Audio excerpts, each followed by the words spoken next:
Terima kasih Anda masih bersama kami di Prime Plus dan ini segmen terakhir artinya waktunya saya harus meminta closing statement dari 5 orang narasumber. Saya mulai ke Mas Anu terlebih dahulu. Ya.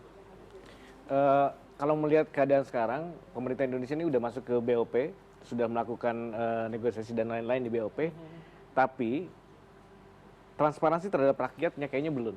Oke. Jadi tadi saya quote dari Pak Uman bahwa ketika nanti terjadi sesuatu, ini udah tinggal pecah aja.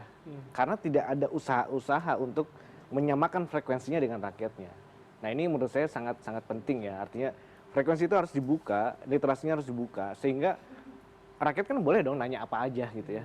Nah orang dari pemerintah juga harusnya berani untuk ngomong itu, sehingga ketika ada di depannya ada perbedaan, antisipasinya tidak terlalu harus keras gitu. Tapi lebih orang udah bisa prediktif, oh ini akan kemana nih arahnya. Oke, karena dijawabnya juga secara bertahap ya, artinya Betul. begitu ya. Artinya jadi pemerintah juga harus meningkatkan juga pengetahuan netizen kita gitu, jangan dibiarkan begitu saja. Oke, baik. Mas Umam, terakhir.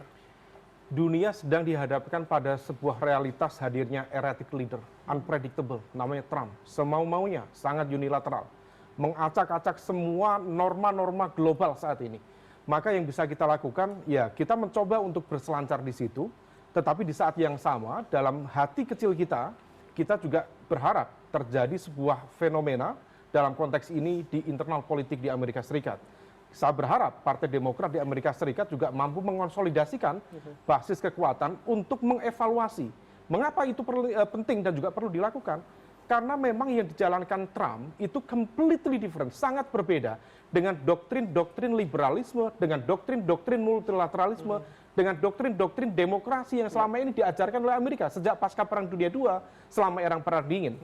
Maka kalau misal kemudian Amerika Serikat ingin, let's say dalam bahasanya istiqomah pada komitmen dia dalam konteks multilateralisme, maka harusnya ada evaluasi itu. Maka kami sangat berharap proses itu berjalan, dan kalau misal kemudian itu terjadi, tentu menjadi sebuah harapan. Meskipun kita juga perlu mengantisipasi apa yang dulu terjadi di perang dagang antara Amerika Serikat dengan China di era Trump pertama, ternyata juga bukan Trumpism, itu adalah Americanism. Artinya apa? Terus berlanjut. Kami agak perlu mengingatkan semua pihak untuk mengantisipasi. Jangan-jangan yang dilakukan Trump ini juga akan berlanjut, meskipun kemudian Trump nanti tidak menjabat untuk periode selanjutnya. Kalau misal kemudian itu terjadi, maka ini adalah realitas politik yang jauh lebih panjang, mungkin juga lebih rumit, meskipun juga tetap ada harapan baru yang kemudian harus kita antisipasi bersama. Oke, antisipasi bersama. Mas Al-Araf, terakhir. Trump sedang membangun proyek imperialisme, maka dia menyerang Venezuela, Iran, sekarang masuk ke Israel, Palestina, bahkan Meksiko dan lain sebagainya. Jadi sedang melakukan itu. Jangan ikut langgam politik Trump. Kalau Indonesia ikut dalam konteks BOP, ini kita jadi kaki tangannya Trump. Dan realitasnya publik hari ini melihat Indonesia menjadi kaki tangan Trump tuh, dalam konteks hubungan yang terjadi. Yang kedua adalah sepanjang belum ada mandat Dewan Keamanan PBB, jangan kirim pasukan TNI ke sana. Yang terjadi hari ini baru sebatas mandat dari BOP, bukan mandat Dewan Keamanan PBB. Karena kasihan militernya tanpa rule of engagement yang jelas dari PBB, itu resikonya sangat tinggi. Yang ketiga, dalam konteks hukum internasional, yang harus dilakukan oleh kita adalah meminta Netanyahu untuk ditangkap oleh Mahkamah Pidana Internasional. Karena Mahkamah Pidana Internasional sudah menyatakan Netanyahu penjahat perang. Dalam konteks itu sudah dikeluarkan surat penangkapan. Dan Netanyahu dalam wilayah hukum HAM internasional, tidak pantas kita orang Indonesia untuk duduk bersama penjahat perang. Kecuali kita merasa diri kita juga sebagai penjahat perang. Barulah kita duduk bareng. Netanyahu ini penjahat perang, ikut di dalam BOP. Dalam konteks itu seharusnya kita mundur karena ada penjahat perang di dalam BOP. Masa kita ikut langgam penjahat perang? Oke, jangan ikut langgam itu ya. Oke, Mas Fuad terakhir.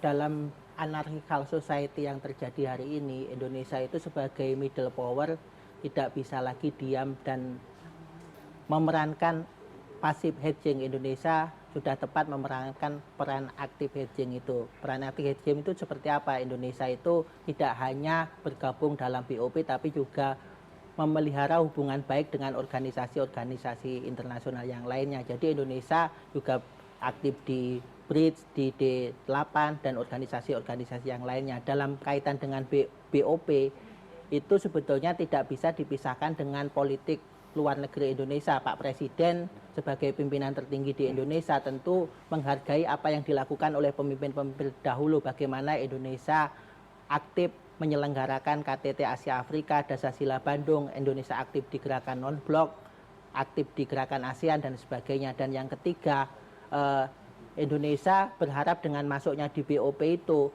dan Indonesia akan melakukan bahwa BOP itu tidak melanggar piagam PBB sesuai dengan Dewan Keamanan PBB dan bisa mencapai sebagai jalan untuk mencapai two-state solution itu. Oke, mencapai two-state solution. Prof, terakhir ini singkat, Prof. Trump saat ini sedang ingin mengatakan, dunia adalah aku adalah dunia. Oke. Jadi melalui BOP itu, dia ingin mengimplementasikan hal tersebut dalam hal masalah perdamaian dan keamanan internasional. Dan itu sudah ada pada waktu dia memberikan sambutan yang mengatakan bahwa Norway mengontak saya pikir saya akan dapat Peace Prize. Ternyata bukan, kan gitu kan? Sampaikan seperti itu. Satu itu. Yang kedua, saya setuju dengan Pak Al bahwa kita harus waspada. Jangan ikut dalam langgam yang dilakukan oleh Trump. Terutama sekali dalam kaitan dengan sumbangan pasukan kita. Karena apa? Kalau itu bukan di bawah mandat PBB, berarti anggaran bukan dari PBB. Anggaran dari pemerintah Indonesia. Ya, kita masih belum mengeluarkan 16,7 triliun. Pertanyaannya, berapa anggaran yang kita harus keluarkan? 2.000 orang, sampai kemudian 8.000 orang, bahkan kalau perlu nanti katanya 20.000 orang. Itu jumlah yang besar, durasinya berapa lama, dan kita tidak mau uang kita akhirnya tersedot ke sana. Ketiga, memang kita harus berpikir, alternatif apa supaya perdamaian yang sekarang sudah ada nih, ya itu tetap terjaga, bahwa Israel tidak lagi melakukan serangan. Mereka sudah menyebutkan sekarang 70.000 orang yang dibunuh, termasuk perempuan, dan mereka sudah mendapatkan kritikan. Nah pertanyaannya adalah apakah kita bisa meminta Hamas untuk tidak melakukan serangan-serangan sehingga apa? Masih kondusif. Tapi kita harus janjikan bahwa dunia minta agar suatu hari nanti ada Palestina merdeka di mana Israel juga mengakui. Karena sekarang ini sudah sampai 140-an lebih negara yang sudah mengakui Palestina sebagai sebuah negara. Tinggal yang paling penting adalah Israel, karena Israel itu yang ada di sana, yang sedang mencengkram, sama seperti waktu kita dijajah oleh Belanda, 45 kita sudah nyatakan kemerdekaan, 46 sudah ada negara yang mengakui kita, tapi baru 49. Diserahkan pada tahun 49. Benar-benar kita baru merdeka. Oke, baik. Kita akan lihat seperti apa. Terima kasih para narasumber sudah bergabung dan memberikan insight dan juga isi pikirannya. Kami masih akan kembali pada hari dan jam yang sama di minggu depan. Saya Bram Herlambang pamit. Terima kasih. Sampai jumpa.